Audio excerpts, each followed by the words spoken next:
अंक या आंकड़ा मिले हैं। इसमें ना बोगसिंग है, इसमें ना रिगिंग है, इसमें ना बूथ कैप्चरिंग है, इसमें ना राउडीज है, इसमें ना गालियां है, इसमें कुछ भी नहीं है।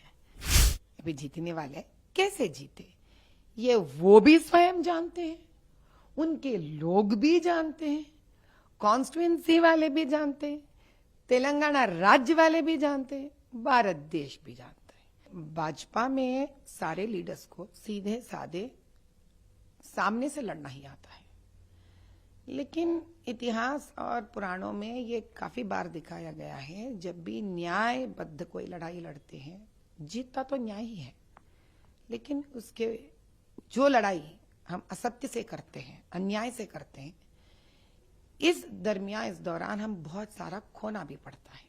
इसी प्रकार से जिस प्रकार से प्रत्यर्थी के पार्टी लोग एक दलित का बात का गलत मतलब निकालकर जो कॉन्स्टिट्यूशन के बारे में जो बात भी नहीं था, जो बात मोदी जी से या अमित जी से नहीं निकला, उसको ये लोग बनाकर उस बनावटी बात के ऊपर कई लोगों को एक डर जो दिखा दिए। तो कभी होता है जैसे कि 5 उंगली एक तरह से नहीं होते हैं, हर मतदाता एक प्रकार से नहीं होते, तो कहीं ना कहीं वो भटक गए थे इस बात को सच मानकर।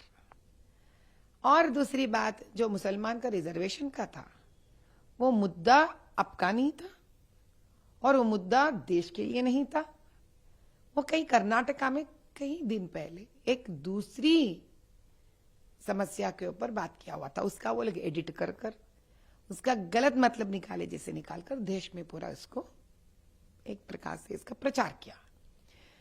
तो प्रत्यर्थियों के पास कोई मुद्दा तो नहीं था बात करने के लिए, लेकिन जो हमारे मुद्दे थे उसका गलत मतलब निकालने का मुद्दा उनके पास था। तो 130 करोड़ प्रजा में जो बलहीन होते हैं, जो सोच नहीं सकते हैं, जो डर जाते हैं, वैसे भी तो होते हैं लोग, तो उनके उस डर के वजह से कहीं वो अटक गए थे। लेकिन अंत में जिस प्रकार से पांडव का ही जीत हुआ है, वैसा हमारा भी भाजपा का न्याय का जीत हुआ है।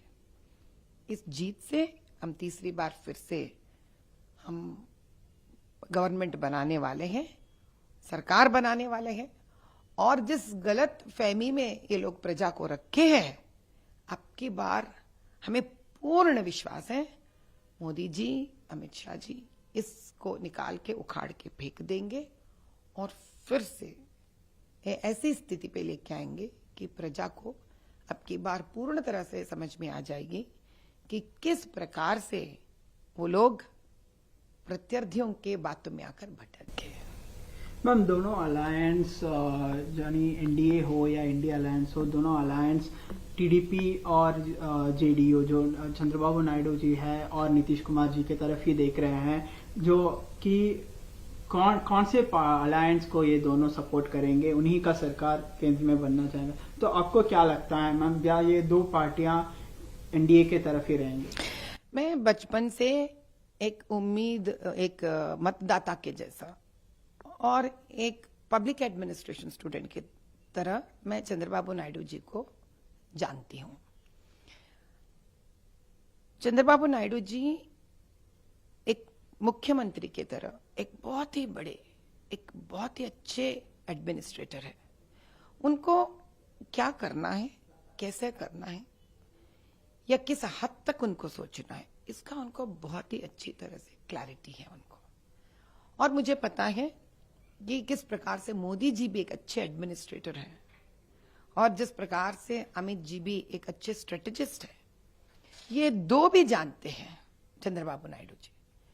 इसीलिए मुझे इसमें कोई शक नहीं है, कोई शंका भी नहीं है कि 1 मिनट के लिए भी अपने अभी होने वाले कल मुख्यमंत्री जो है चंद्रबाबू नायडू जी आंध्र प्रदेश के, वो इंडी के तरफ सोचेंगे भी नहीं। और मेरे हिसाब से आज दिल्ली में है, वो पत्र भी दे दिए हैं होंगे प्रधानमंत्री जी को, और इसका शुभकामनाएं हम देते हैं चंद्रबाबू नायडू जी को और आशा करते हैं कि फिर से आंध्र प्रदेश भी उनके मुख्यमंत्रित्व के दौरान काफी तरक्की देखेगी जो इतने दिन तक स्तंभित हो गई है।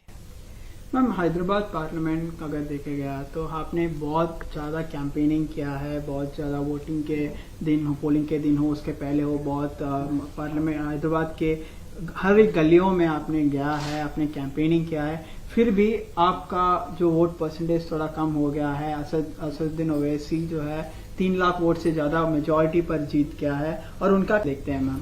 पहली बात तो यह है कि मैंने जितना भी कैंपेनिंग की है, मैं किसी के ऊपर मेहरबानी नहीं कही है। जो जिम्मेदारी मुझे दिया गया है वो जिम्मेदारी में मुझे कैंपेनिंग करना है, प्रजा के पास जाना है, उन गलियों उस मोहल्लों में मुझे फिरना चाहिए, यही मेरा कर्तव्य है। मैंने अपना कर्तव्य निभाया है।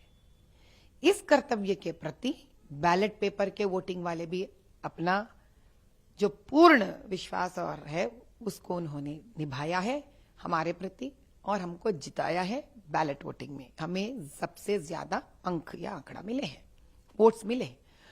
अभी जब ईवीएम मशीन्स का वोटिंग हुआ है, 3,23,889 लोग आगे बढ़कर हमको वोट दिए हैं। भाई एक